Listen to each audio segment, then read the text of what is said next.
Round 15 of the WNBL season, our ABC crew will travel down to Dandenong and catch the Rangers taking on the West Coast Waves. Lori, this is going to be a tough challenge for the West Coast Waves, considering the form that the Rangers are currently in.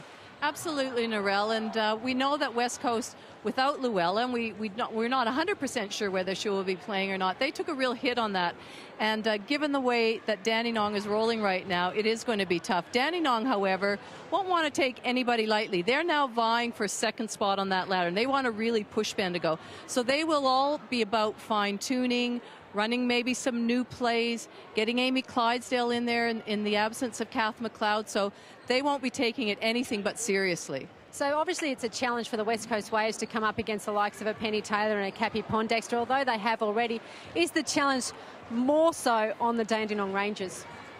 Well, that's a good point, Narelle. I think pressure breeds pressure sometimes, but the only difference with Dandenong right now is they've got such experienced players. I don't think Penny Taylor, Cappy Poindexter, the likes of those players will be that bothered by the pressure. They'll be all about their eye on the final, their eye on finishing as far up the ladder as they can. Well, that, of course, the Rangers v West Coast is, of course, our televised game down at the Dandenong Stadium, and you can catch that at 3 p.m.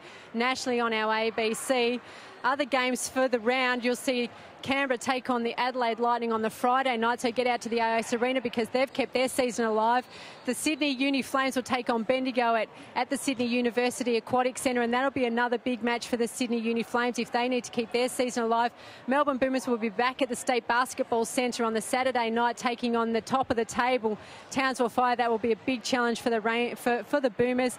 Then we've got Adelaide and West Coast. Well, that one's a bit of a cellar-dweller matchup between the Adelaide Lightning and the West Coast Waves in Adelaide. And then to round out the round 15 games, we've got Bendigo taking on Townsville at the Bendigo Stadium at 6 p.m. on Sunday night.